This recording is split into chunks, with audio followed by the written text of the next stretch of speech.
Do we have a Starseed bedtime story? Yes, here we are. The subject.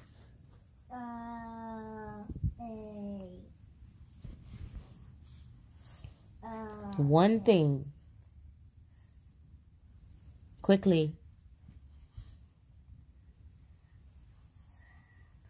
Tail. A sheep. Okay. Once upon a time, there was a ranch. Most people know of this ranch, but only the locals that stayed in this town.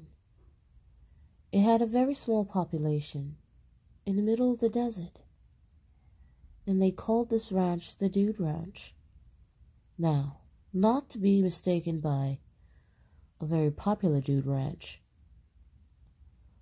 back in the 90s, but nonetheless, thus was its name. There was a herder there that was quite popular among the locals, that also had quite an allotment of animals: chickens, cows, squabbles, llamas, and of course, sheep. One day, while tending to the animals in the ranch, the youngest of the clan, the Dude clan, was a wiry young lady named Sarah. Now, Sarah was from a long bloodline of farmers, mostly from the Oklahoma and Kentucky area, many years before them. In this era of the timeline, they didn't particularly like black people, but there was a lone cowboy who decided to pass through there. Now,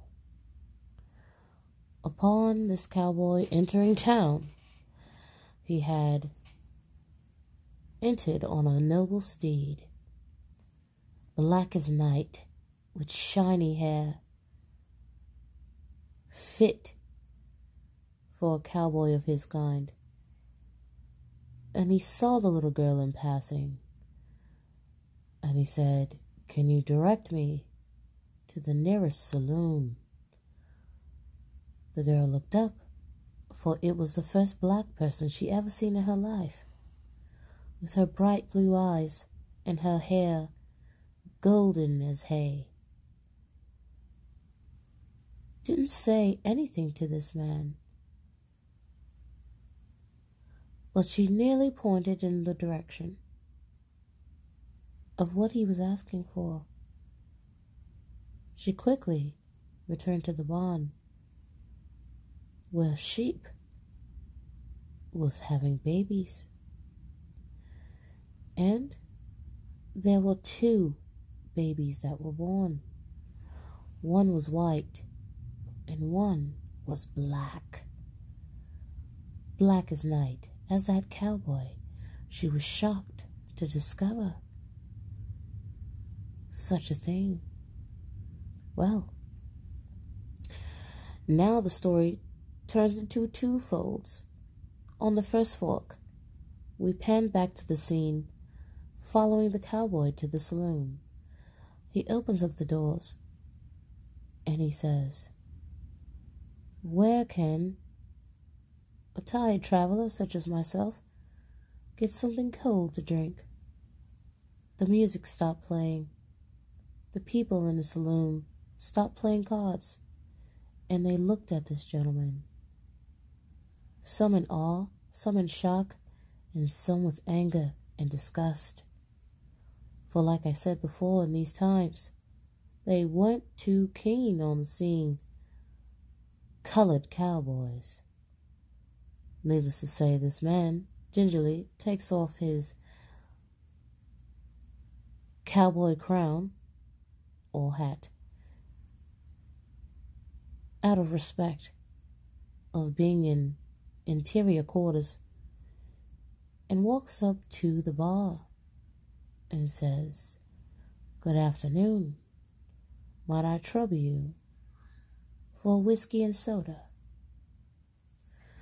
The bartender says, "We don't see your kind around here too often. Please don't mind my patrons." And he said also very quickly, with a higher volume of voice, as if to say, so other people around him could hear, "You'll have to pay double the price if you want me to serve you here." This contented some of the people around. The cowboy obliged because he didn't want any trouble. Now we pan back to Sarah. Sarah ran into the main home and got her mother and said, "Sheepy had babies. One looks just like Sheepy, and the other one looks like the dark cowboy." The mother stops chopping vegetables, and she goes, "The dark what?" "Mommy, the dark cowboy that just entered town. I've never seen anything like him." "Dark cowboy? Sarah, whatever are you talking about? Sounds completely absurd." "His skin, Mommy," she continued, "was dark as night, as dark as the horse he was riding in town on. I'm not making this up." And the mother said, "I will look into it. But let's tend to the sheep now."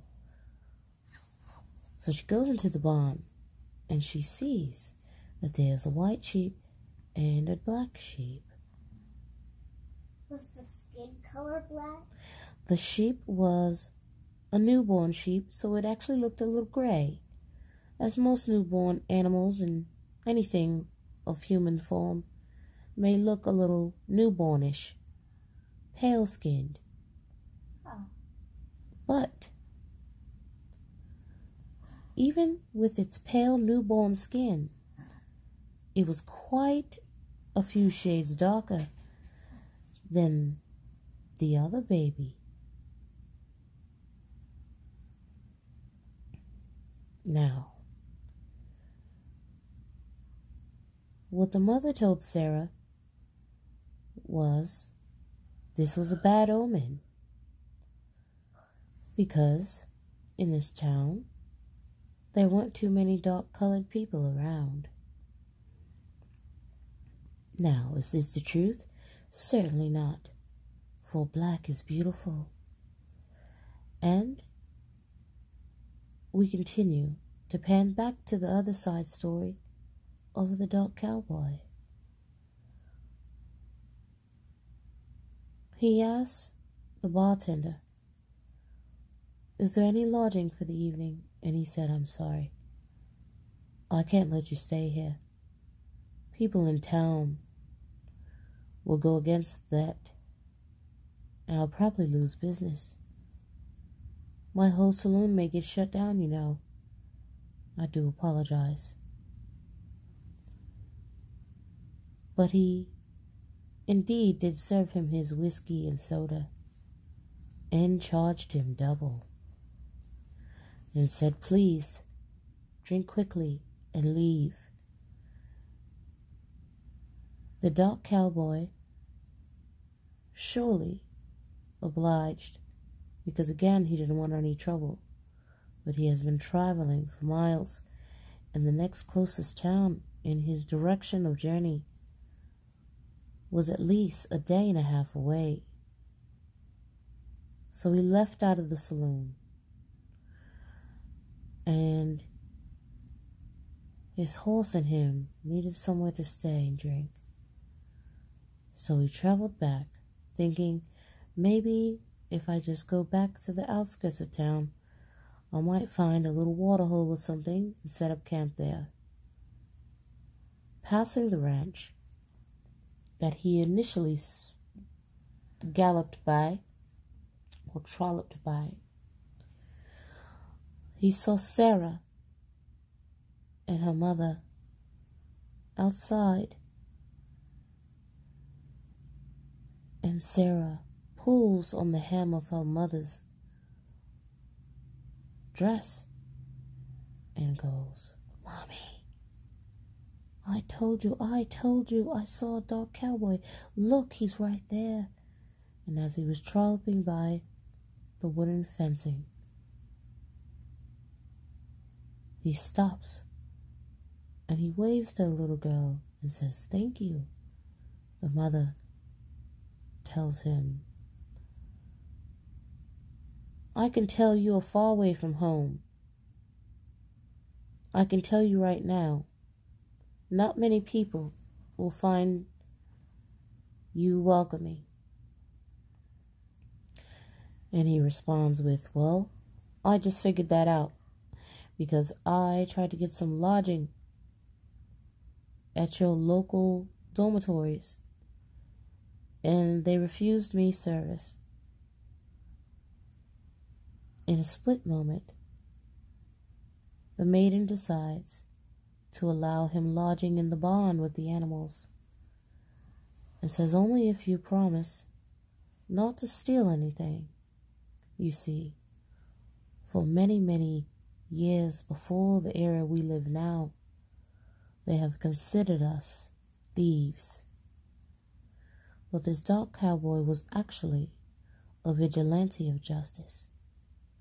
Now, you may be wondering, where's the father in this story? Well, he died. And it was only this widower and her daughter to tend to a whole farm of animals, as well as help from people of town every once in a while. What about Sarah's? I'm not done yet. You see, they were able to make a living from tending to the animals and selling their goods to the people of the town. It was a small town, you see. Anyway, I digress. The point of the matter is, she allowed him to stay in the barn, so his horse could rest and eat with the other animals. And this maiden and her daughter decided to entertain the dark cowboy by the fire right outside the barn and tell stories of his travels. Sarah goes, "The most amazing thing happened today after encountering you. Our sheep had babies. One was white as snow and the other was dark, like you." The mother quickly covers her mouth. "Sarah," as if to say that was kind of rude. The dark cowboy smiles. And he goes, "You know what they say about black sheep?" And she goes, "What?"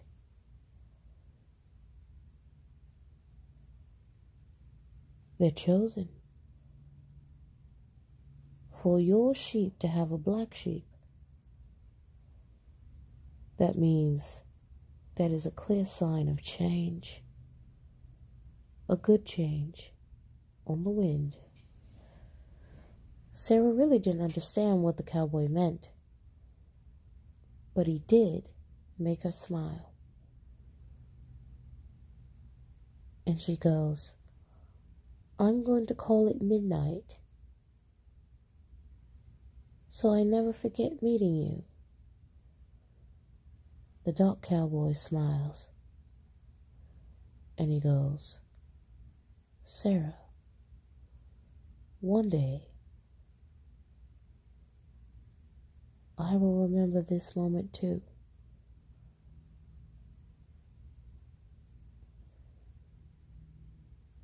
Many more years later, when Sarah grew older, she met someone that she was fond of. And in this era, they still didn't like colored people. But she fell in love with someone who looked very different than her. And she said, because of the dark cowboy, I understood that kindness has no color.